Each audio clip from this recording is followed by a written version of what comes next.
Et on se retrouve dans la Côte Imo, toujours diffusée sur Bismart et Radio Imo, avec un sujet en lien avec le crowdfunding immobilier. Ces dernières années ont vu naître l'essor du crowdfunding. L'émergence du crowdfunding immobilier a commencé en 2014. Le financement participatif en français constitue une innovation dans l'univers de l'immobilier. Désormais, même les particuliers peuvent investir dans des projets immobiliers rentables à moyen terme, et ce, avec des tickets d'entrée ou des tickets moyens moins élevés par rapport au projet global des promoteurs.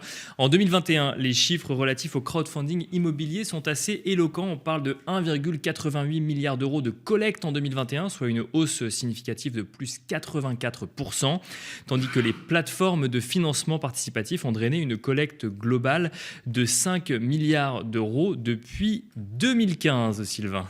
Oui, et Nicolas, alors que le nouveau règlement européen permettant aux plateformes de crowdfunding d'obtenir l'agrément de prestataires de services de financement participatif, PSFP, est entré en application le 10 novembre 2021.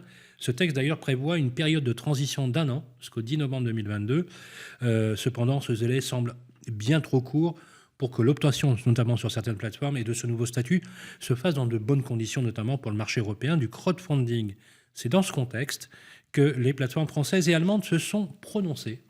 Et elles sont montées au créneau pour rallonger la période de transition pour l'obtention de l'agrément PSFP. C'est le cas des dirigeants de Club Funding, leader depuis 3 ans du crowdfunding immobilier en France, avec plus d'un demi-milliard d'euros financés depuis sa création en 2015. Nous avons, ça tombe bien, le cofondateur sur le plateau, Gauthier Allard. Bonjour. Bonjour. Bonjour Gauthier Allard. Alors Club Funding, Sylvain le disait, ça a été cofondé en 2015. C'est un des leaders français de plateformes de prêt par obligation, pour détailler un petit peu son fonctionnement. 1 demi-milliard d'euros de financement, une trentaine de collaborateurs. La question qu'on peut se poser aujourd'hui, c'est si on va directement sur le côté réglementation, sur le côté politique publique, ou en tout cas réglementation. On a un règlement au niveau européen aujourd'hui. Donc en fait, toutes les plateformes de crowdfunding ou tous les acteurs du crowdfunding au niveau de l'Union européenne sont régulés de la même manière. Ça veut dire que les acteurs français, qui soient en avance ou en retard par rapport à leurs voisins européens, sont régulés de la même manière que des acteurs vis-à-vis desquels ils pouvaient être en avance ou en retard. Il y a ce sujet de l'agrément, qui est le même pour tout le monde, mais il y a surtout le sujet qui fâche. Le sujet qui fâche, c'est le montant. Ça veut dire que maintenant, les projets maximum sont plafonnés à 5 millions d'euros par projet et non plus 8 millions d'euros auparavant. C'est là où ça coince, c'est là où l'adaptation est un peu compliquée, Gauthier Allard. Exactement. Et c'est d'une certaine manière, c'est comme un retour en arrière, parce qu'on avait la possibilité de pouvoir financer des opérations jusqu'à 8 millions d'euros, et ça nous permettait d'accéder à des opérateurs qui étaient extrêmement structurés, qui réalisaient des opérations assez importantes. Donc on finance beaucoup de marchands de biens, notamment en Île-de-France. Et pour acheter, par exemple, un immeuble à 50 millions d'euros, il faut des fonds propres de manière assez importante, quasiment 10 millions d'euros. Donc il y a un intérêt de pouvoir répondre à cette demande de ces opérateurs. Et finalement, la réglementation européenne ne nous permettra plus de financer ces projets jusqu'à 8 millions d'euros, mais jusqu'à 5 millions d'euros. Donc la réglementation n'est pas en phase avec les réalités du marché immobilier en France aujourd'hui?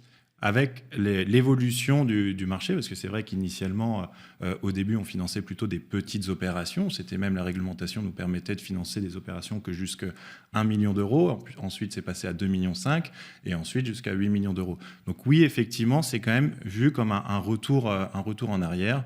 Mais les plateformes doivent s'organiser pour pouvoir quand même répondre à cette demande.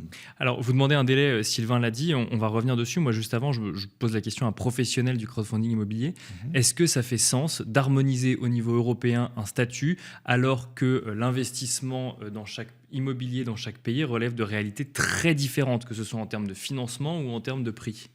Alors oui, parce que c'est un réel avantage de pouvoir travailler dans différents pays européens. Aujourd'hui, d'ailleurs, Club Funding a déjà anticipé les choses en finançant des projets à l'international. On a financé 2 projets en Espagne. Donc, vous n'aviez pas besoin d'une réglementation pour le faire? Alors, si, parce qu'on l'a financé d'une manière assez structuré, assez proche de ce qu'on faisait sur les opérations financées en France. C'est-à-dire qu'on a financé tout simplement des acteurs français qui développaient des opérations, qui Alors développent que là, des opérations. vous pouvez aller financer des acteurs espagnols, par exemple. Exactement. Donc, on finance aujourd'hui uniquement des sociétés françaises. Des sociétés françaises qui ont des activités à l'international. Donc, on a pu le faire avec des acteurs qu'on connaissait extrêmement bien. Par exemple, les opérations en Espagne ont été financées via un opérateur qui nous avait déjà remboursé quasiment jusque 30 millions d'euros. Donc, on connaissait extrêmement bien cet opérateur et cet opérateur connaissait bien ce marché. Donc, on a pu y aller à tâtons d'une manière bien sécurisée. Alors, j'admire votre réponse, je vous le dis tout de suite, j'admire la réponse, comme quoi vous êtes bien formé aux éléments de langage. Donc, je vous taquine, mais on voit bien que la réglementation, elle vous rattrape. Je veux dire, vous ne l'avez pas choisi. Vous n'avez pas les plateformes de crowdfunding ne se sont pas unies en disant on voudrait contrôler, on voudrait être régulé, voilà. On voit bien qu'effectivement, il y a une volonté, alors à tort ou à raison, de vouloir vous réguler un peu plus. Quelques chiffres qui sont assez significatifs. Vous avez fait une croissance de 160% sur une année. Et actuellement, sur le volume total de collecte nationale qui s'élève à 958 millions d'euros, vous en représentez, vous seul, 306 millions ? C'est ça, plus de 30% du marché. Donc aujourd'hui, vous êtes le numéro 1 absolu. Exactement. Devant toutes les plateformes. Oui, tout à fait. Alors moi, j'ai envie de vous poser une question. J'ai envie de vous poser une question, Gauthier Allard. Le crowdfunding, c'est la foule qui finance. C'est de la finance participative. Tout à fait. OK. Avec des tickets, d'ailleurs, qui commencent à partir de 1 000 euros. À partir de 1 000 euros. Donc vous avez une base de données avec des dizaines de milliers, peut-être même des centaines de milliers d'investisseurs. À quoi vous attribuez votre succès, et en quoi finalement le crowdfunding va compléter la palette de financement aujourd'hui. Et Dieu sait qu'en ce moment, c'est un peu la dent creuse dans l'investissement locatif en France, parce que comme vous le savez, les grandes foncières se sont rabattues sur le logement, et le deuxième effet, c'est que vous financez par le pays d'obligation. Et alors, je ne peux pas ne pas vous poser cette question. Aujourd'hui, on parle maintenant de green bonds, vous savez, d'obligations vertes, à sortir d'éléments ESG, RSE. C'est ce qu'a fait Gecina avec 8 milliards de conversion de son portefeuille d'obligations. Est-ce que ça veut dire que, pour que vous soyez, on va dire, à la mode ou au goût du jour, est-ce que vous lèverez demain matin des obligations dites vertes ? Alors oui, on y réfléchit, mais je vais revenir sur le premier point, donc le succès de Club Funding. Ça s'explique surtout par la proposition d'investissement que les équipes de Club Funding ont réussi à structurer. On est les seuls sur le marché à permettre aux investisseurs de toucher des coupons mensuels. Donc sur des taux qui sont quand même assez élevés. Des coupons mensuels. Voilà, exactement. Ah oui, c'est très original. Et exactement, c'est une des spécificités Vous êtes les seuls à le de faire Club Funding. de Oui, mémoire, tout à fait. Oui. Tout à fait. Donc évidemment, pour les investisseurs, il y a un intérêt, lorsqu'on investit, de pouvoir toucher tous les mois son intérêt, son coupon. Et donc, Club Funding a pu fédérer une base d'investisseurs très solide. Et ensuite, le deuxième effet, donc on a réussi à créer un cercle vertueux. Donc ça vous a permis en fait d'avoir beaucoup d'investisseurs. Plus de clients. Exactement. Une appétence parce que vous les rendez beaucoup plus liquides à court terme, parce que la plupart ont des coupons zéro, et donc avec une sortie in fine. Donc là, vous avez complètement mis à contre-pied le marché en distribuant un coupon mensuel. Exactement. Et donc, l'effet vertueux, c'est que le fait d'avoir une base d'investisseurs très solide nous permet d'avoir des opérateurs extrêmement importants aussi, qui ont besoin d'être rassurés sur la capacité des plateformes à lever les fonds.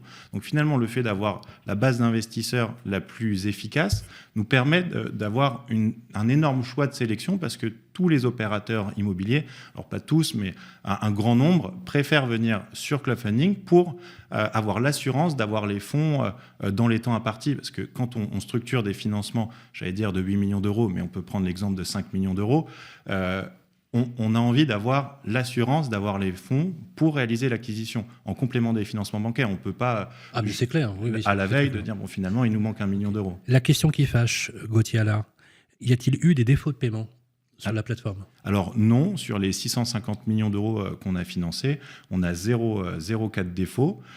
On a parfois des sujets avec des prorogations, ça arrive, mais zéro défaut. Pourquoi ? Parce que systématiquement, on met en place des garanties qui sont très fortes. Il y avait eu une vraie évolution dans le marché, mais aujourd'hui, systématiquement, toutes les opérations qu'on finance, on met en place des garanties telles que les cautions personnelles des dirigeants, et on finance des opérateurs qui sont très solides, qui ont un patrimoine à côté qui peut parfois dépasser même la centaine de millions d'euros. On met en place également des garanties corporate sur les sociétés, comme par exemple une fiducie sur les titres. Donc ça, c'est des garanties qui sont très importantes. On peut mettre en place également des hypothèques de second rang, ou même parfois des hypothèques de premier rang. Par exemple, sur les 300 millions d'euros qu'on a financés l'année dernière, il y a à peu près 80 millions d'euros qu'on a financés avec des garanties de premier rang. Donc c'est quand même des financements qui sont extrêmement sécurisés. Et en plus de ça, il y a un autre niveau de sélection, c'est la sélection des équipes de club funding. On sélectionne à peu près 5% des dossiers qu'on reçoit. Donc, c'est pour ça qu'on n'a pas de défaut. On est très attentif à ça. Donc, on sent effectivement que c'est un sujet un peu clé de rassurer sur le côté défaut. On n'aura pas le temps, effectivement, de se demander si la réglementation peut avoir une évolution sur les projets financés. Mais vous reviendrez nous en parler, Gauthier Allard. Je rappelle que vous êtes le directeur général de Club Funding. Merci beaucoup. Merci Sylvain Lévy-Valency. C'est la fin de ce nouveau numéro de la Cote IMO. Et on a le plaisir de retrouver nos auditeurs demain, vendredi, pour le dernier numéro de la semaine.